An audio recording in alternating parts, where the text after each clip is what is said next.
right, so there we go. Welcome to our Line Talk on what is the 6/2/2025, our second one. So this is kind of fun. I'm not going to spend any time talking. What I am going to do is get our first speaker up here. So I'm going to introduce Jerry Fletcher. He's going to be our first Line Talk. All right, and I'm going to unspotlight us. Give us just 1 second to get set up. And spotlight me. Hi, everyone. All right, we're gonna, by the way, before we get started, we're gonna do all 7 of our speakers, and they are going to do their little TED Talk, and they are being timed, so we'll be set the timer. But if you want to, please hold your questions, but write down your questions for all these speakers. We will have a Q&A with all 7 speakers at the end. So, and if you can keep yourself muted, that would be amazing. And how are you doing, Jerry? I'm ready if you are. All right, let me get my timer ready. Go ahead and do a quick introduction and let's make this happen. Go ahead. Well, I'm Jerry Fletcher. I'm currently near Washington, D.C. I'm a marketing consultant. I work with entrepreneurs to craft trust-based strategies that build businesses and brands and lives of joy, even when they're not so sure that they're unique enough to stand out in the world. I'm ready to go if you'd like. Go ahead. Okie doke. Well, it all started with a fortune cookie. I cracked mine open and it said, "A wise man knows everything, a shrewd one, every one." And my buddy Michael pushed his glasses down his nose, looked across them at me, and said, that's pretty true as far as it goes. What you know is important. Who you know can really matter. But the single most important thing about building your business is who trusts you.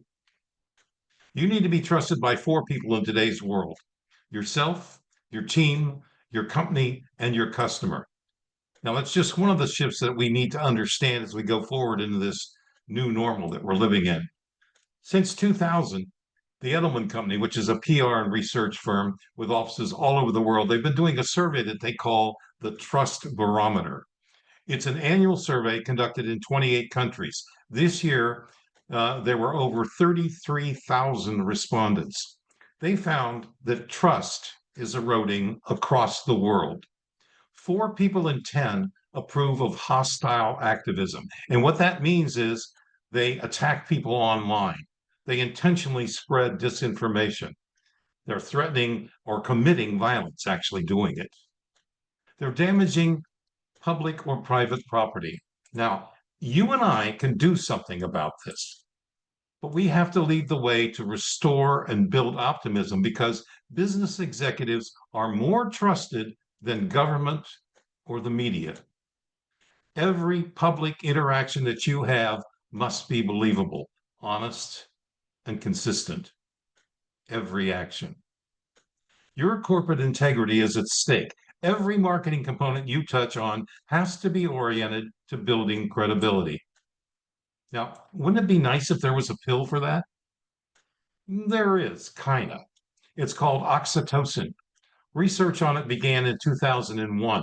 They were looking at chemicals in the brain and how they impacted trust. They found that humans generally were more inclined to trust, but they didn't always. Oxytocin levels caused the difference. When there was too little, it caused stress. When there was enough, it amplified empathy. The primary researcher, a fellow by the name of Paul Zak, determined that there were 8 measurable trust-generating management behaviors. And those behaviors are, and I'm going to have to read here if you don't mind, they are: recognize excellence, induce challenge stress, allow work discretion, enable job crafting, share information broadly, intentionally build relationships, facilitate whole person growth, and show vulnerability. Now, I'm going to take a couple of those and show you just how they work, how you can put them to work in your business. Let's start with recognize excellence. Jim Grew is one of my clients. He uses scoreboards as a way to recognize team excellence in the companies that he works with. Now, Jim's a Stanford MBA with advanced psychological training at Menninger. He runs multi-million-dollar companies and divisions of billion-dollar companies. And he says that having a scoreboard in your business is a way to tap into the hidden profit, which is in plain sight. Recently, one of his clients sold a business for 6 times more than expected because of the scoreboards. You can easily put this simple idea to work in your business. It builds credibility, and credibility leads to cash. Let me take another one of those. Induce challenge stress. This happens when a team is given a difficult but achievable task. It releases oxytocin and another brain chemical that intensifies people's focus and strengthens social connections. But it only works if challenges are attainable and have a concrete endpoint. Now, my friend Tony Simons studied the impact of this, and he actually wrote a book about it. It's called The Integrity Dividend. What he did was he studied a hotel chain, and all the managers in the hotel chain knew that he was going to do this months-long study. They were simply asked to operate normally. And Tony looked at how profitability at the hotel chain correlated to 6 factors. He interviewed and surveyed staff members and found that one factor, just one, management behavioral integrity, was most important. It was worth $250,000 a year per location. The chain he was looking at had 76 locations. You do the math. What you know is important. Who you know can really matter. But the single most important thing about building your business is who trusts you. Okay. Hey, awesome. We're at time. So Good. we're gonna, that was great. Thank you so much, Jerry. We're gonna now bring up Deshaun. All right, let me find him. Good job. That was really interesting. I want to hear It more. was. I was like, got goosebumps on a couple of those things there. It's like, oh, I want to know more. I know, exactly. Okay, let me All get right. we're gonna do a quick introduction and I'll get the timer started here. Hey everyone, my name is Dr. Deshaun Williams. I have an honorary doctorate in divinity, and I am the founder of Write Your Way LLC, where I help authors craft the beginning of their book in order to make an impact in other people's life. So, all right, here we go. Let's get started. when you pick up a book, what is the first thing that you often look at? Is it the cover, the title, the subtitle, the back? You look at the overview, you look at the about the author, then you open up the pages and you start reading. You probably do all the above. And why is that so important when it comes to writing your book as an author? Because if someone picks up your book and the cover already has deterred them, they're not going to flip it over. They're not going to want to know what it's about. And they're not even going to open up the pages. If you're an indie author and you use Amazon KDP to publish and you use the very generic cover that they give you, and when someone gets on and you're telling them, hey, go buy my book, and when they look at it and they just see this very basic, you probably know exactly which one I'm talking about, the little green cover with look like little trees on it. They're not interested because there's probably millions of books on Amazon that has that exact same cover and it does not stick out to them. And then, so you have to understand that the cover is what grabs the attention. Us as humans, we want to see, we visualize things. So when we're looking at the cover, we're already trying to visualize what the book is going to be about. And then we look at the title. What does the title say to us? Is the title going to grab our attention? Is the subtitle? Is it working hand in hand with the actual title? Does the title say one thing and the subtitle say another? And then when we turn the book over and we're looking at the overview, does it give us that teaser? Just that little bit of a taste of what the book is going to be about. And if it does, we're ready to open it up and we're ready to read a few pages, especially if we're in the bookstore. We're ready to read those few pages to see if it captures our attention, like the cover did, the title, and the back cover. However, if everything else has caught our attention, and then we start reading that book, and the first 5 pages isn't capturing our attention, then why are we going to continue to read after that? See, as authors, you have to understand, as an author, you have to understand that all these things work hand in hand. And a lot of people, when they write books, they say, oh, I want to be a bestseller. Being a bestseller is great, but it's not what matters at the end of the day. Being a bestseller just means that you had an impeccable marketing strategy that was able to push the book out there. It's about the impact that you're going to make in the story. It's about how you make the reader feel. It's about how you can put your potential reader, your audience, at the center of the story. Answer something that they may be going through or something that they have been through. Give them a solution. See, those first 25 pages, those first 5 to 25 pages of a book is very, very important, because what you want to do is you want to draw in the readers. Just like a talk where you have the hook, line, and sinker. Well, in the book, the cover, the title, the overview is your hook. The first 5 to 25 pages is your line. So now you have them hooked. Now you have the line. The question is, can you get them on that line so that you can reel them in to continue to read? You want to craft something that is going to make them say, I don't want to put this down. And then once they finish it, they look at a friend and say, hey, you need to read this book. Oh my goodness. Thank you. That was amazing. That was so amazing, because Sherry and I and we're going to be doing a compilation book, and I am and I help people get their books published, and thank you so much for that. We might be Thank you. to send people to. Great job. Awesome. Can't wait for the Q&A coming up on all these. Tom Harris.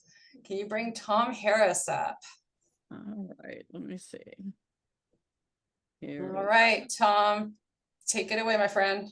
Okay, I'm Tom Harris, East Lansing, Michigan. I am an entrepreneur guide and life strategist, and I also work with branding with small businesses, specifically solopreneurs. So that's what I'm going to talk about today.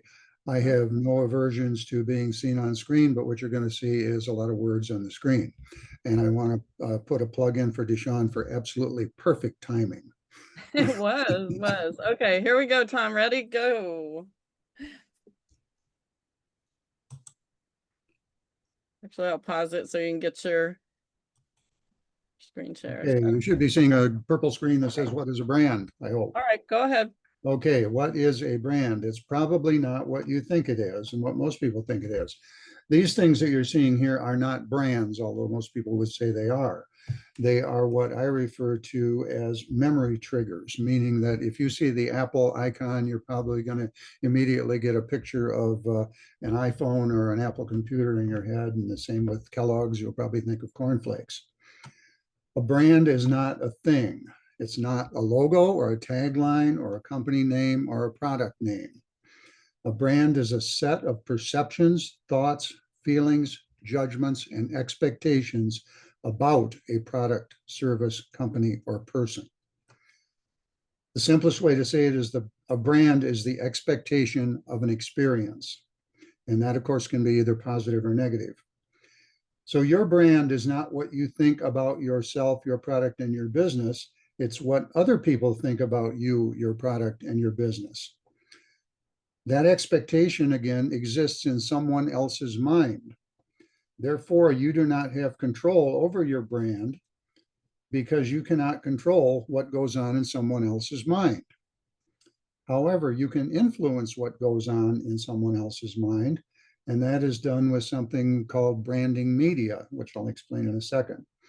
And you do have complete control over your branding media. Branding media consists of three things: your message, what do you do, what's your business, what's your product, what's your offer, how it's packaged, and where and how it's delivered. So your message, how you describe yourself and your business and your product or service. This is probably the one thing that I see that most small business owners have the most trouble with, is coming up with good messaging. That's a course all in itself. Packaging is what's the format of your message? Is it text, audio, video, and what does it look like? Does it look professional? Does it look appealing? And delivery is where and how you publish your message. So again, these three questions: what is your message? How will you package it? And where and how will you deliver it? And it could be described this way: branding media is anything that a prospect or a client sees, hears, watches, listens to, reads, touches, tastes, smells, knows about, hears about, or interacts with in any way. And it can be tangible, intangible, physical, digital, visual, audible, sensory, written, spoken, or printed. And some examples of branding media are, at the top of the list, your participation in Alignable, and possibly on other social media platforms, although you don't really need those. Alignables all you need, but that's another story. Or you may have a YouTube channel, a blog, an email list, and all these other things. These are examples of branding media. The word branding describes a process. How is a brand created?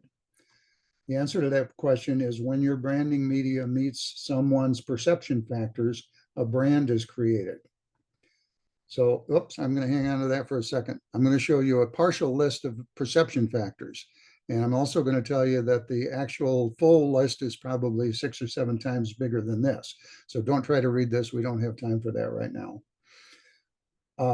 Again, a brand is the expectation of an experience. So if someone is already a customer, your brand in their mind is their expectation of an experience based on their memories of and feelings about previous experiences with you. So the question is, did they have a positive, meaningful, beneficial, or pleasant experience? And do they expect to have another one if they should do business with you again? And what are you doing to try to make that happen? On the other hand, if someone is not yet a customer, your brand is their expectation of an experience again, but it's based on their impressions of and feelings about your branding media. So what should you brand? There's 3 different things you can brand. You can brand yourself. It's called personal branding. I'm sure you've heard that term. Or you can brand your product, or you can brand the name of your business. The one thing I would add to that is don't try to do all of those 3 equally. That's a very bad idea. So people don't buy your product or service. They buy an expectation of a certain feeling they will have or hope to have when they use your product or service. You are not selling a product or service. You are selling an experience.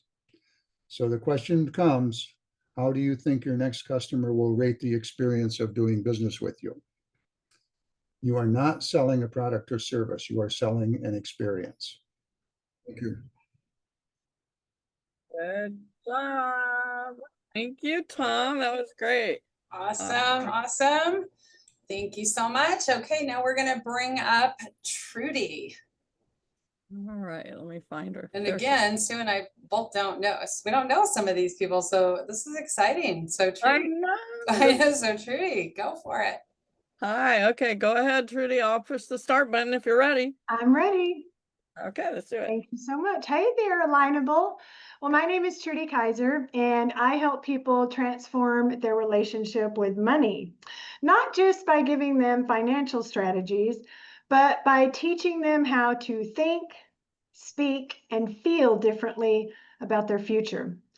I run a virtual agency called Life Made to Order Financial Phoenix, where we specialize in safe money solutions, life insurance with living benefits, and building income that won't disappear when the market dips. I host workshops and that combine financial education with sourdough baking. Yes, actual dough and money dough. And I lead wine women and wealth events, dice, dames and dough bunko afternoons, and dough retreats designed to help people reconnect with abundance and confidence. But today I want to talk about something even more foundational, and that's posture. Not the kind your grandma nagged you about. It's the kind that quietly shapes your business success, the kind that speaks before you do. Posture is the hidden currency in business. So let me start with this. People don't follow the most talented person, they follow the most certain one. And I learned that the hard way. I have walked into conversations just hoping and praying that someone would say yes to come to an event or to book a call or to join my team or give me that one yes that I needed that week. And every single time I showed up in that energy, that needy, almost apologetic posture, I heard crickets, or worse, polite maybes that got ghosted. But when I shifted my posture, everything changed. And posture just isn't just about standing up straight. And by the way, I also went to a chiropractor at the same time and fixed my posture. So it's about how you show up to events, to your clients, by yourself even. It's in your voice, it's in your body language, it's in the way you hold silence, and it's also in the way you carry belief in what you're offering. Posture says, I know what I have is valuable, and I'm not here to chase you. And that mindset, that energy, it changed everything for me. So whether I'm inviting someone to a financial class or I'm talking to a new agent about our opportunity, I no longer try to convince them. It just doesn't work anymore. And I don't feel very good about it either. So I posture myself like I have the carrot. I have the thing that can genuinely help them. And I let them decide if they're hungry. And you know what? It works. It works amazing. And it works mostly because people are drawn to groundedness. They're drawn to clarity. They're drawn to a quiet confidence.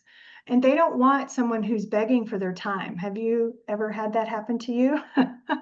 They want someone who believes in what they're doing.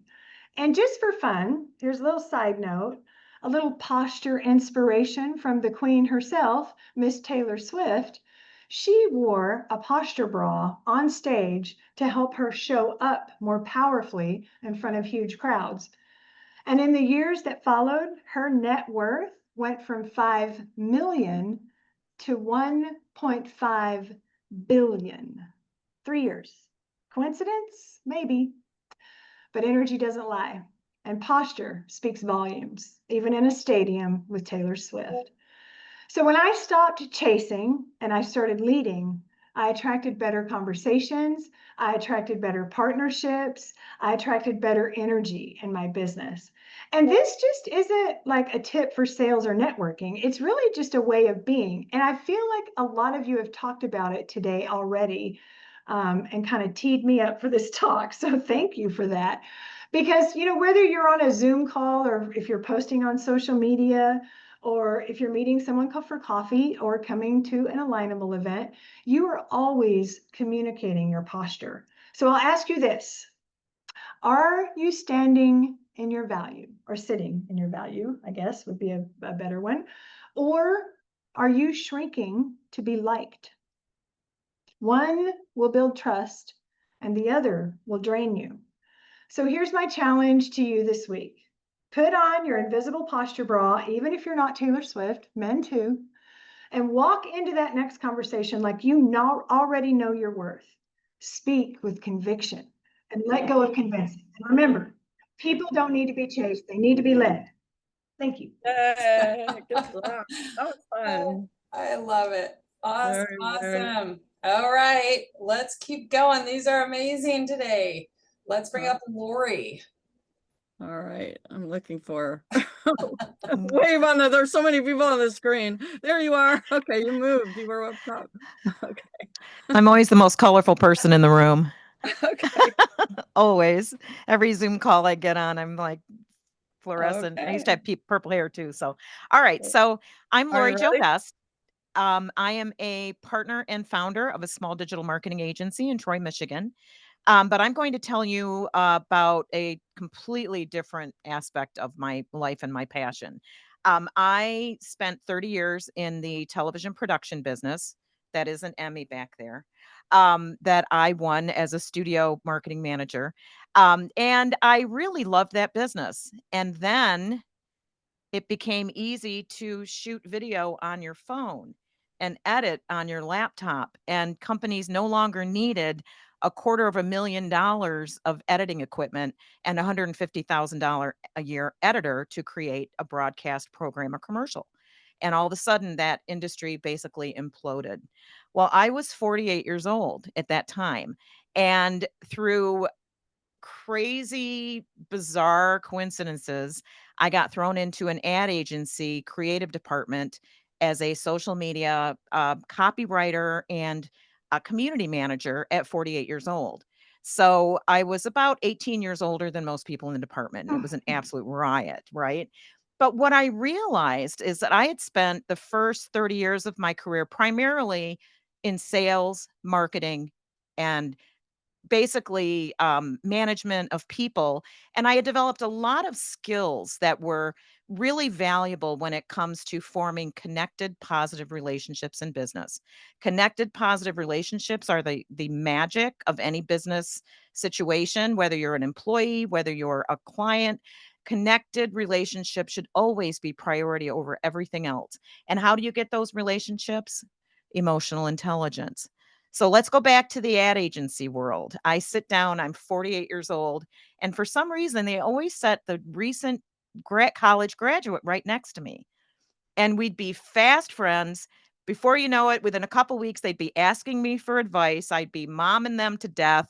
And I developed this persona of work mom.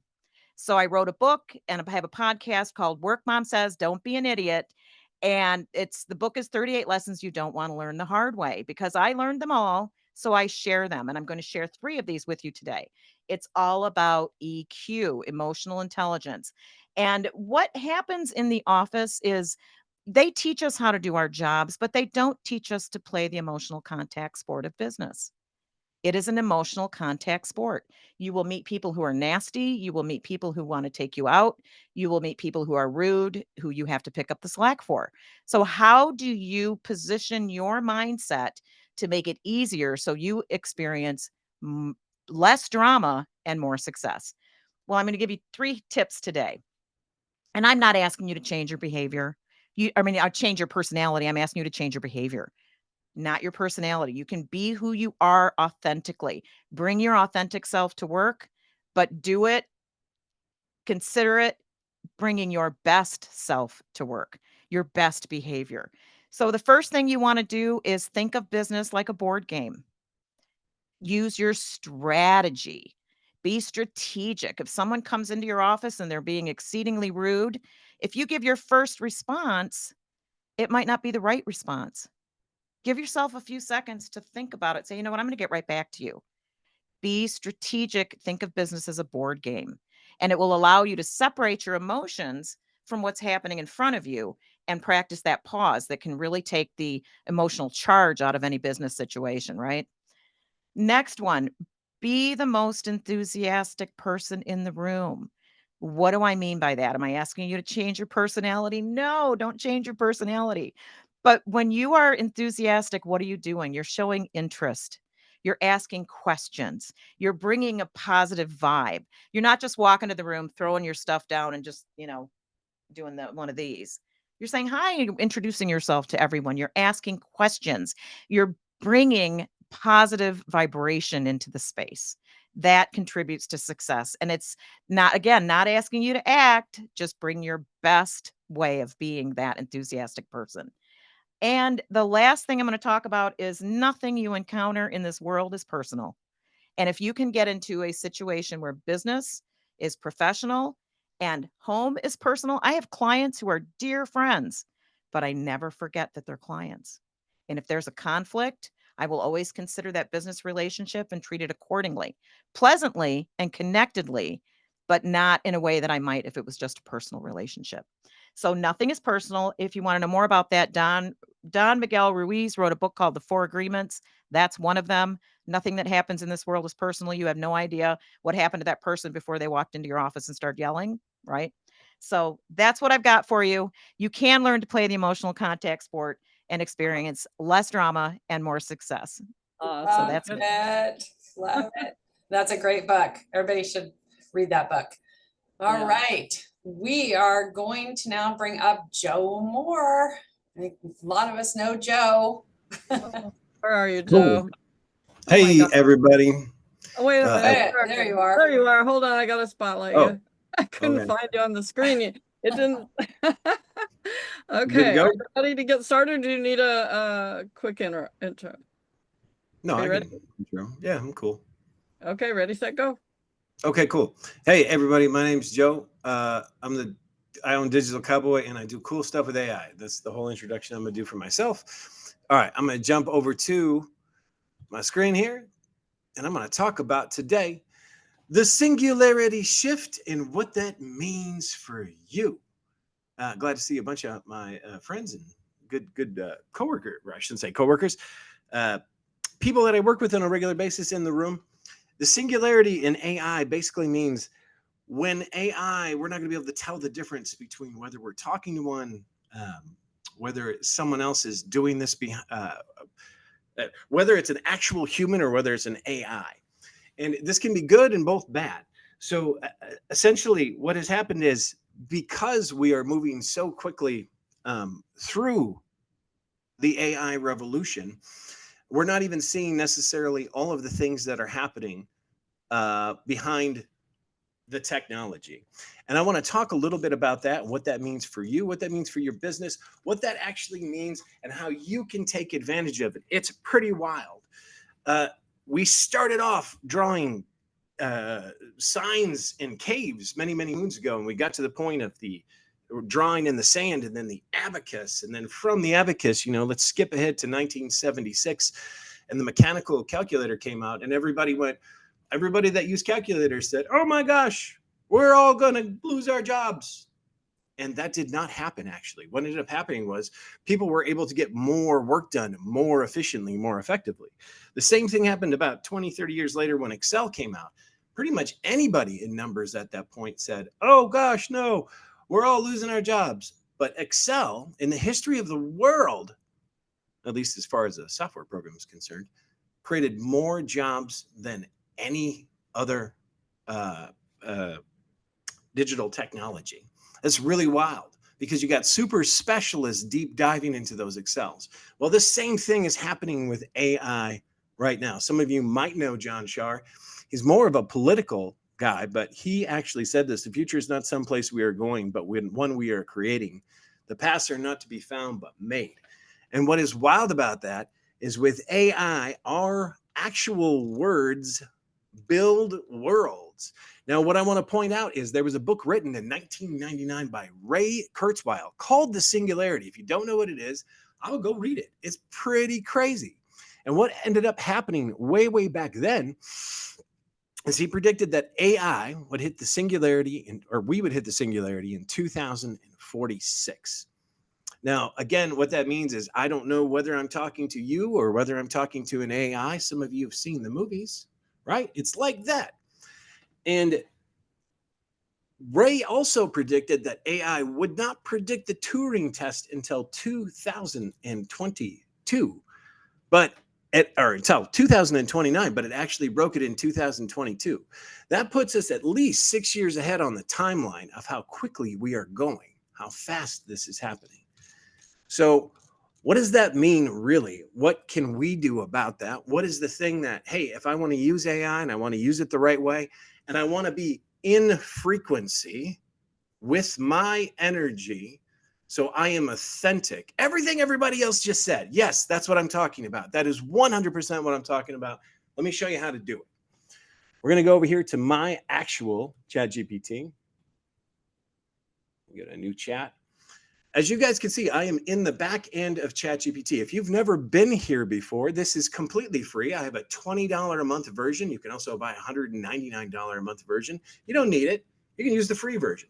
The one suggestion I have is that everybody log in so you get this giant history of stuff. It's amazing. And then you can also create projects, right? Now, I've got 50 seconds to tell you about this. It's going to be an awesome cliffhanger, but here we go. Top right corner, if you haven't done this yet, this is called custom instructions. You're going to go to the top right corner. You're going to click on your logo, whatever your Gmail is. You're going to tap on customize ChatGPT. This thing is crazy, everybody. You're going to name it. You're going to tell it what you do, and then you're going to tell it all about you. Now, the killer part about this is I'm kind of a fun guy, right? I got a lot of these tests for free. The first year I was an entrepreneur, I could not figure out for the life of me what to use, what not to use. I love Clifton Strengths, so I put my Clifton Strengths in there. I absolutely love my FIA. The biggest thing, the most wild thing that changed everything for me was something called human design. With the 4 seconds left, I'll turn it back over to you, Sherry, so my business partner can talk about that. Yay, Woo. All right, Joe. Thank you. Thank you. awesome. All We're gonna right. have to come and do another training for us in the Alignable Insider community. Okay. Absolutely. All Okay. right. We're going to bring up Mollie. Wave. Oh, there's Molly. I see you. All right. These are so fun today. Oh my gosh, how exciting. Okay. Are you ready, Molly? I'm ready. Sorry. All right. Here we go. Yeah. So I'm Mollie Lou and I run Strategy Sculptors. And Joe kind of mentioned that I do human design. But one of the funny things, and those of you that know us know that we do a lot of work together. Like we spend way too much time together. So after listening to his speech, I realized I probably should have done that first because there's way too much overlap.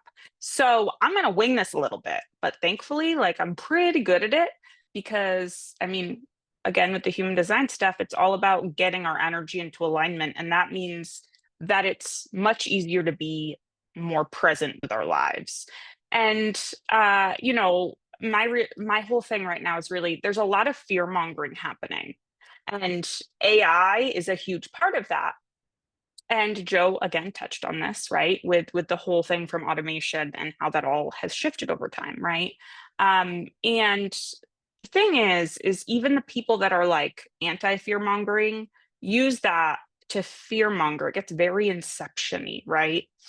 And so I'm just gonna talk a little bit about that and how we've gone from this, you know, we had like used car salesman business, right?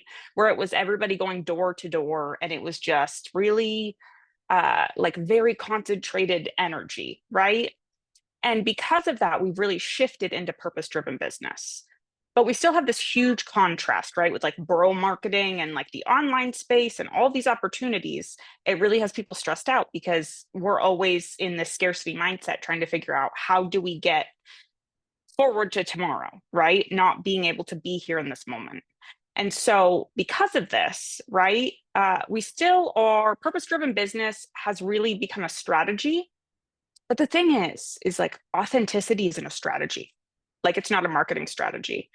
It still comes across as it has an agenda, right? Like you can look through comments on things like on LinkedIn and stuff, and you see that energy. That's what we're seeing, right? Is somebody posts something and it's very clearly trying to pull you back to, oh, I do this, let me help you. Buy this from me, right? But we don't even have to do that because the real work when it comes to this stuff is figuring out who you are, right? Figuring out how you can show up and be the best you can be. And then it's funny, like something funny really starts to happen, right? Where you start to realize, you see the patterns in everything, right? And it starts to make sense, especially once you're networking. Because when you're networking, which is why Alignable has opened so many doors for so many people, you're really creating these energetic pathways for potential, new things to open up, wormholes to be created, right? For your business, opportunities. And so when we're in alignment, and that means that we're emotionally regulating, we're approaching our lives in this way that we just show up differently and people can, it's palpable, people can feel it, right? Just like they can feel when you're in a bad mood. And it's hard to not spread that when you're, just sitting there with your arms crossed. We talk about body language a lot in this line of work with the EQ. We have to, right? And the thing is going back to AI, what it's really giving us is time. And because AI does the doing for us, and that's scary because that means we have to step into being. And that means that we have to own who we are because, well, again, that purpose-driven leadership, right? That purpose-driven marketing and that business is coming into high frequency, right? That's what people want. They need to know it's real now. They don't just need to see something that resonates, right? They want to know it's real and it's not just to give you, for you to give them your money. Because like we saw this with let's talk like Pride Week, right? Everything suddenly was rainbows and everybody stopped buying it because it came full circle and they realized, oh, this is now marketing, right? So it has to be authentic. And because of that, business is really becoming the spiritual path, right? And you can't run from it because eventually to make money, you have to really look at yourself and become self-aware because it's supply and demand, right? And we can really trust, like we didn't get here on accident. We didn't evolve to this place on accident. And so we're going to continue to evolve in a way that naturally heals itself and brings us where we need to go if we just stop trying to swim upstream against the current, right? So. Oh my goodness. Whoa, My mind's going. I got goosebumps today. This was amazing. Sue, let's bring up all of the. I got some here too. Gonna help me get some people here. I'm getting them up here too. Let's Wait a minute. Are we clicking the same ones? What's going on? I'm adding. Hold on. What do we got going? Okay, I'm gonna add you. There you go. Okay, I'll add them. You talk. Okay, so let's do this. So as Sue's getting everybody spotlighted here, go ahead and use the hand reaction button. And the thing is, be really quick with your questions. I'm sure there's going to be lots of questions for our speakers today. So ask away. Any questions for anyone? Now is your opportunity. We have about 15 minutes. You get to ask your questions. So let's go to Mark. Mark, what's your question? Hi, everyone. Hey, thanks so much for those topics. Really, really good. My question is around AI, I guess for Mollie Lou and Joe. You can tell AI anything, right? I mean, put it into words and stuff.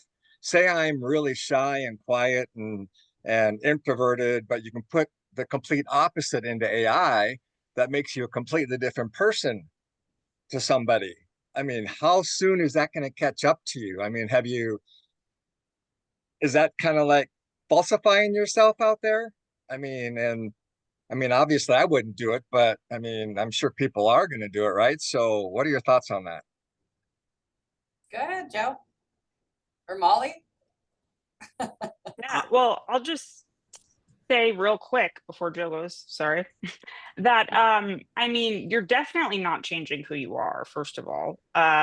Even if there are some people that perceive that differently, it's likely that it's just not going to stick, right? Like branding language is really, really powerful when done appropriately, right? And so it's probably going to repel people, especially if it uses words like unlock, right? Or unleash, so yeah, Joe, what are your thoughts? Just real briefly to touch on exactly what Mollie said. So if you know who you are and you program your custom instructions to who you are, you will get unbelievably good things that come out of it. I spent 10 minutes preparing for this. I'll put like 17 things, not 17. I'll put a couple things in the chat that is just my words that I turned into whole worlds. And this is what I mean by it. Awesome. Thank you. Let's go to Chris. I just want to add to that because I work with a lot of AI tools, and I know Joe. And it's best to build out feature Okay, hold on a minute. documentation. Chris, Yes. I'm sorry. Can you just focus on asking our speakers questions? Oh, okay. We only have 10 minutes, so yeah. Do you have a Okay. question for anybody, any of our speakers today? Sure. That kind of threw me off. Sorry, Yeah, I know we're we not- all want to yeah, we're- comment and add to it, but we have Yeah. to focus on our speakers right now. So Okay. Yeah, go ahead. Pass. we'll come back to Okay, you. we'll Okay. come back. Marcus? Yeah, I was curious, I guess, Trudy, you know, I get across the board, you should have done this, you should have done that, shoulda. And so, and I always try to tailor what I'm talking to somebody, with the personality I'm dealing with, but I don't know how to posture myself the correct way. I don't know is there a definitive way to talk to somebody or? You know, it took me a long time to figure that out, Marcus, and it comes down to really having confidence in yourself, and that posturing comes across as automatic. And but sometimes it takes a long time to get there, right? There's some internal work that you have to do. There's some internal work that we have to do, and that was my thing. I came from a very poor. You know, my mom made all my clothes growing up. We lived in a very small town. I was very, very poor growing up. And so, hey, I got into financial services. How funny, right? Like, so it's a matter, and I had imposter syndrome for a very long time. It's why I talk about posturing, because when I did first start my business, I'm so glad I stayed in it for as long as I did, but I couldn't get anybody to like want to do business with me. And it's mainly because I didn't trust myself to do business with me. Right? Love it. Okay. Thank you. Christine? Hi, great. Everyone was fabulous. It was really good. This is such a fabulous format. Trudy, what did you do to shift that mindset? What were the steps you took? Huge, right? So it was internal dialogue. I changed my internal dialogue, and I learned how to do that. It was really because I was a little bit of a people pleaser. I'm 17 years sober, so I was a little bit of a codependent people pleaser as well. So, and coming into that, I really had to learn how to change my internal dialogue. And I was really, pardon my language, shit talking to myself all of the time and talking down to myself from the moment I woke up every morning until I went to bed at night. And that had to change. And when that changed, then everything else changed. And I did that by listening over and over and over and over to specific YouTube videos that appeased to me, music that appeased to me. And I literally cut off the TV, I cut off the radio, I cut off everything else and just listened to that and reprogrammed my brain. And it took probably 2 months of every day doing that. Love it. All right, we still have time. Who's got some more questions for our speakers? Raise those hands. You know, I know your wheels are turning. Why don't we could go around and have everybody, all of our speakers, just really quick give. We do have another question from Christine. No. We'll come Christine, back. did you have another one? Yes. For Joe and Mollie, with regards to AI, there's been a lot of talk about the AGI, which is the step beyond where we're currently at. Do you guys have any insight on that and kind of how to quell those fears? Because I think that's what everyone's afraid of, is the AGI. I'll jump on this one. So what I tell people is if you understand custom instructions, then you can build out something called a GPT. And if you can build out a GPT, that's essentially building out the future of agentic agents. And all that means is you're going to form a team. So you're what I was talking about with foundational stuff with custom instructions, that's like the thing, like if everything goes through this lens of you, right? And you know who you are, right? But you really got to know who you are. That's why I say human design will tell you that. If you know who you are and you put it in there, then everything that comes out of that will be you and will be authentic. Now, how you frame it out and what AIs you use for that, that's a totally different thing. But the agentic agents come after that, When you learn that stuff after that, then you get the Idris Elba commercial. I don't know if you guys have seen it, but it's Idris Elba, and there's 9 of them, and one of them's typing, and one of them's talking on the phone, and another one's like in a conference, for him. He was referring to agentic agents and how he's going to have his own whole team of them in that commercial. That's still pretty early for that kind of thing, but I would say learn the foundational pieces, because when we get to that point where it's commonplace, you'll be ready to go. Love it. Thank you. Tyler.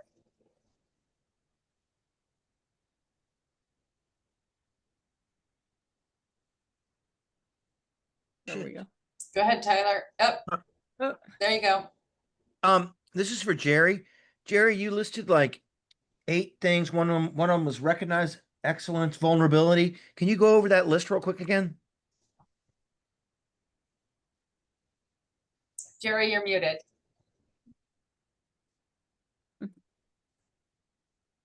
Yeah, they are: number 1, recognize excellence; number 2, induce challenge stress; number 3, allow discretion; number 4, enable job crafting; number 5, share information broadly; number 6, intentionally build relationships; number 7, facilitate whole person growth; and number 8, show vulnerability. And you'll find more about that in the research by Dr. Paul Zak, Z-A-K. You can put it in the chat, Jerry. That'd be great. That would be great. Yeah. And there's a recording of this. You can always go back and listen to it. Okay. And I think Christine. Yeah, I have another question. Sorry. So this is for Tom, and if we have time, I'll have one for Deshaun later. But Tom, I'm really curious. Your branding was really that your explanation was really interesting. How do you determine or come to conclusion on, because you said the brand is really the experience or the expected experience? How do you get the visuals of the logistics of the business to the experience of a business, of what, or to set those expectations? Oh, that's an interesting question.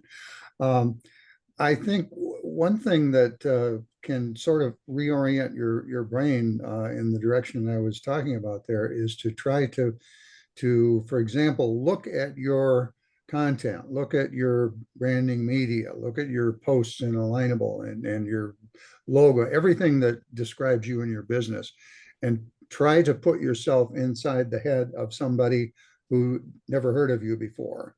And that's obviously very difficult to do. In fact, people would call it impossible. But just try to imagine that. How, if you write something, for example, if you write your description of your business in your Alignable profile, for example, ask yourself the question: if I didn't know anything about me and I read that, would I understand it? And would it have an effect on me? And you can't know that for sure, but it's worth doing that. Does that sort of answer your question? Yeah. All right. So we are at the last 5 minutes, and I know Sue wanted to ask the speakers to do something. I think I know what you were going to say, but I'm not sure.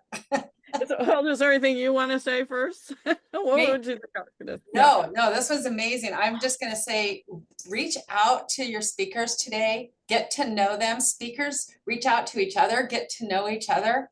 You guys had there was some powerful things that overlapped, and it was just like, I had goosebumps today. So reach out to one another. And then if any of you in the audience have questions, please reach out to them. But Sue, did you have something real quick you wanted to ask the speakers? Yeah, well, first I want to, everyone that's in the room, make sure that you go back to the event post. You can see the registrations, and then there's another tab that shows all the people that attended today. So go and connect with not just the speakers here, but everyone else. But I'd highly recommend everyone connect with everyone here. You guys can all, when you go back to the event post, under where you can see all the comments on the event post, if there's anything that some resources you talked about or whatever, and you want to post it there. Also, just to let everybody know, as soon as this is done processing on Zoom, I'm going to get it up on our YouTube channel, and I will share it as an announcement so you guys can share it with everybody. So you, because there's so much. I mean, I took some notes and I'm like, okay, I got to go back and watch this again. Lori, you gave some really cool stuff. I don't know. I just was like, okay, I want to go back. Jerry, oh, you did actually. And Deshaun, that was so interesting. All that stuff you talked about I'm so with everything you said about books, because I'm actually getting ready to publish a book where anybody in the room right here can have a chance to write a chapter in the book. So I might be reaching out to you because your content was just spot on. I loved it, everything about it. So and real quick, if you too want to do an Aligna talk, please go fill out the Google sheet that Sue has in the event, and we'll be excited to listen to you. I don't know. What did you think about this, speakers? It's great. Love it. I Yeah, loved it. It was a lot of fun. A lot of fun. Yeah, super fun. Yeah, I loved it. So Yeah, people are picking up the I was wondering how quickly people were going to pick up the not pitching thing, and people did great. I know, I was right? really impressed. Yeah. It was awesome. You guys were all amazing. You're good. Good job, everybody. Yay. Mhm. All right, any last minute from anyone? Got 2 minutes left. Any last minute from the audience or the speakers? Hey, shout out to Sue and Sherry for coming up with the idea and holding this. Thank you so much, ladies. Very good. Very good. Yeah, fun. so real quick, how do we get the contact information of the people that spoke? I don't The see it. best, everyone should go to the event post where you registered, where you launched the event, and everybody's listed right there. Make sure that you go and connect with everyone, especially everybody here, and set up some one-to-ones. Are you guys all open to one-to-one meetings with people that want to Absolutely. continue the conversation? Okay, good. Oh, I hope so. Thank you. I mean, these are people that just applied on the form. Anyone that wants to potentially be a speaker needs to be a premium or premium plus member. So you got to make sure you are, and and it's basically first come, first serve. So we have a list. We already have some other people on the list, but we're going to keep doing this. Sherry and I haven't decided on if it's doing once a month or every couple of weeks. We're still trying to figure that out. But did everybody else like this on the call here today too? Yeah, would you come back? Yeah. Yes, Okay. absolutely. Awesome. Well, thank you again, you guys. You were really amazing. All of you I'm just blown away. Thank you so much. Have a great day, everyone. Have a great day. Good stuff. Bye. Thanks, Sue, Sherry. See you soon.